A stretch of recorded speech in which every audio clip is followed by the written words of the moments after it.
اب واقعہ یہاں ختم نہیں ہوا. متعرف ابن شخیر فرماتے ہیں کہ کوئی 1 سال گزرا اور اس کے بعد میں نے پھر وہی خواب دیکھا. وہی خواب, قبرستان پھٹا, قبریں یعنی قبروں میں سے مردے نکلے. لیکن اس بار میں نے ایک عجیب سا منظر دیکھا. میں نے دیکھا کہ سارے وہی مردے ہیں جو ثواب چن رہے ہیں, کوئی دائیں ہیں, کوئی بائیں ہیں, کوئی آگے ہے, کوئی پیچھے ہے. لیکن وہ جو شخص جو درخت سے ٹیک لگائے ہوئے بیٹھا تھا, اس بار وہ ٹیک لگائے ہوئے نہیں بیٹھا ہے, بلکہ وہ بھی چن رہا ہے, ان سب کے ساتھ شامل ہو چکا ہے, وہ بھی ثواب چن رہا ہے. میری یکدم آنکھ کھل گئی تو میں بس صبح کا انتظار کیا اور فجر پڑتے ہی میں بھاگا اس دکان کی طرف جس دکان میں اس کا بیٹا مٹھائی بھی بیچتا تھا اور قرآن بھی پڑھتا تھا. میں بھاگا اس دکان کی طرف, تو وہاں جا کر مجھے معلوم ہوا کہ یہاں ایک نوجوان حلوائی تھا, اب اس کا انتقال ہو گیا ہے, اب وہ اس دنیا میں نہیں رہا. جب وہ اس دنیا میں نہیں رہا ناظرین کرام, تو وہ پیچھے والا سلسلہ جو تھا وہ بند ہو گیا, اور اب اس شخص کو خود ہی ثواب چننا پڑ رہا ہے. تو یہ جو صدقہ اور یہ ایصال ثواب اور یہ خاص طور پر جو قرآن پاک کی تلاوت ہے, اس سے بڑھ کر ایصال ثواب کا اور کیا واقعہ ہوگا کہ آپ جو قرآن پڑھتے ہیں وہ کیسے پہنچتا ہے, تھوک کے حساب سے پہنچتا ہے.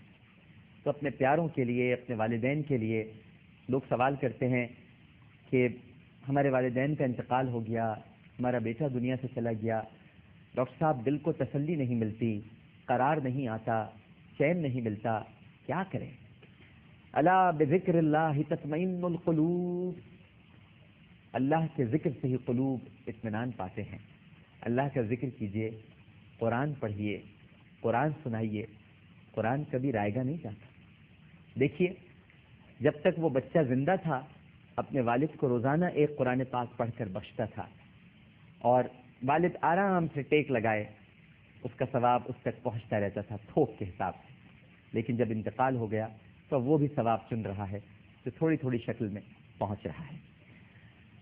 یہ ہم سب کو اصلاح کی ضرورت ہے, اور یہ خاص طور پر جو رمضان المبارک کا مہینہ ہے, یہ قرآن کا مہینہ ہے, رحمان کا مہینہ ہے. لہٰذا ہمیں چاہیے کہ ہم جتنی تلاوت کر سکتے ہیں, جتنا قرآن پڑھ سکتے ہیں, اپنوں کے لیے, پیاروں کے لیے ان کو پڑھ کے بخشیں. دیکھتے ہیں اس وقت ہمارے ساتھ ٹیلی فون لائن پر کون موجود ہے, ہم سے کیا بات کرنا چاہتے ہیں. اور یاد رکھیے ناظرین کرام, بس اپنے دل کو کبھی سخت مت ہونے دیجیے گا. جن قوموں نے زیادہ سوالات کیے, زیادہ الجھی, وہ تباہ ہو گئی. اور نبی کریم صلی اللہ علیہ وآلہ وسلم کا بھی ارشاد پاک ہے کہ زیادہ سوالیں کرنے والی اقوام تباہ ہو جایا کرتی ہیں. دل کو مطمئن رکھیے, قرآن پڑھیے, یہ آپ کے گھر والوں تک ضرور پہنچے گا, اور جو اس دنیا میں نہیں ہیں ان تک تو لازمی پہنچے گا اس کا ثواب, اور ان کے عذاب میں تخفیف ہوتی جائے گی انشاءاللہ. السلام علیکم. وعلیکم السلام. ڈاکٹر صاحب آپ کیسے ہیں؟ الحمدللہ میری بہن, آپ کیسی ہیں؟ کون صاحبہ بات کر رہی ہیں؟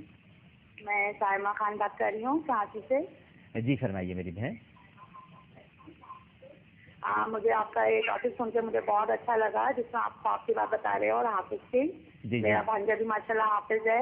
الحمدللہ الحمدللہ. لیکن وہ تھوڑا سا ابھی تھوڑا روٹ چلتا ہے, تھوڑا ان کے ماں باپ بہت زیادہ کرائسس میں ہیں.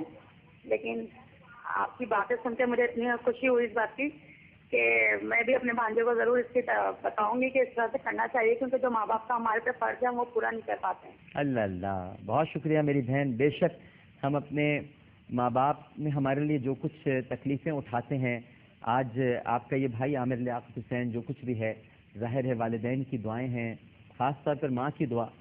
اور کہتے ہیں کہ ماں کے قدموں تلے تو جنت ہے, اور یہ میرے سرکار صلی اللہ علیہ وآلہ وسلم کا فرمان ہے. لیکن باپ کی دعا مل جائے اور باپ کی نظر کرم ہو جائے تو دنیا مل جایا کرتی ہے. ماں باپ کی دعائیں بڑی ضروری ہیں, اور ہم اپنے ماں باپ کا حق ادا نہیں کر سکتے, ان کے پیار کا, ان کی محبت کا, ان کی تڑپ کا, جو وہ ہمارے لیے تڑپتے ہیں. ہم تو نہیں تڑپ سکتے نا, بلکہ ہم شاید تڑپ جاتے ہیں اپنے ماں باپ کو تڑپتا دیکھ کر. یوں تڑپ جاتے ہیں کہ یہ کیوں تڑپ رہے ہیں.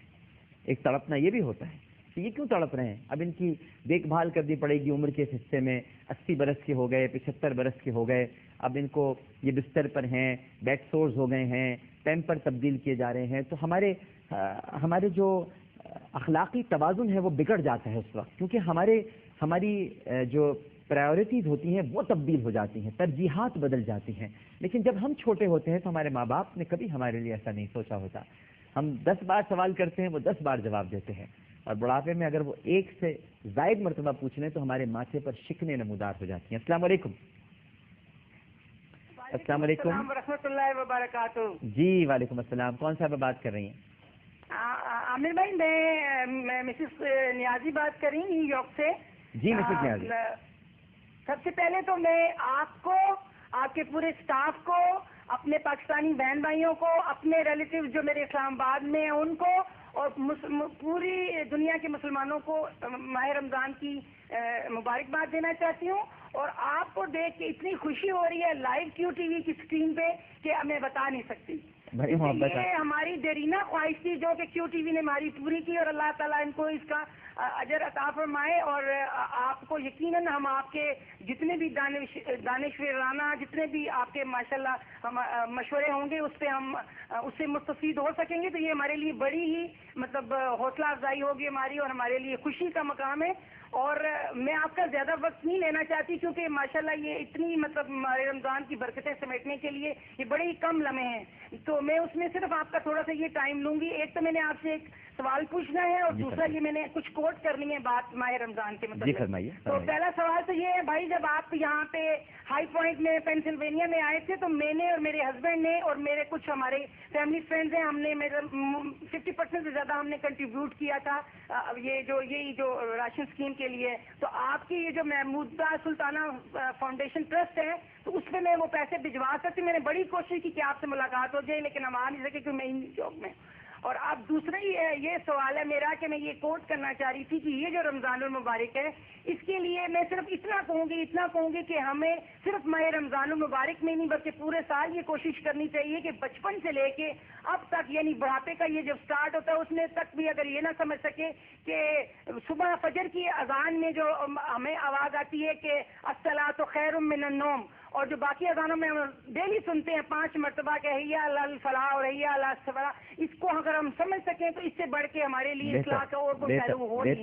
بہتر میری بہن کہ صحیح فرمایا آپ نے کہ اگر آج ہمیں کوئی دنیا کا حاکم آواز دے، اگر ہمیں یہ معلوم ہو کہ ہمیں وزیر اعظم صاحب نے بلایا ہے یا ہمیں صدر مملکت نے بلایا ہے، تو شاید ہم بہت بن ٹھن کے بن سنور کے اور اس وقت کا انتظار کریں گے کہ فوری طور پر پہنچ جائیں، بلکہ شاید ان کا انتظار بھی کر لیں گے. ہم ان کا انتظار کر لیں گے ایوان صدر پہنچنے کے بعد اور وزیر اعظم ہاؤس پہنچنے کے بعد. حالانکہ ہم وقت پر پہنچ جائیں گے لیکن پھر بھی انتظار کر لیں گے کہ شاید وہ مصروف ہوں اور ہمیں ان سے ملنا ہو. لیکن یہاں تو ہمارا پروردگار ہمیں 5 وقت خود بلاتا ہے، وہ ہمارا انتظار کر رہا ہے کہ کب میرے بندے آئیں گے، کب وہ آئیں گے اور اپنے سجدوں سے مجھے راضی کرنے کی کوشش کریں گے. لیکن ہم اپنے پروردگار کی آواز پر بدقسمتی سے کان نہیں دھرتے.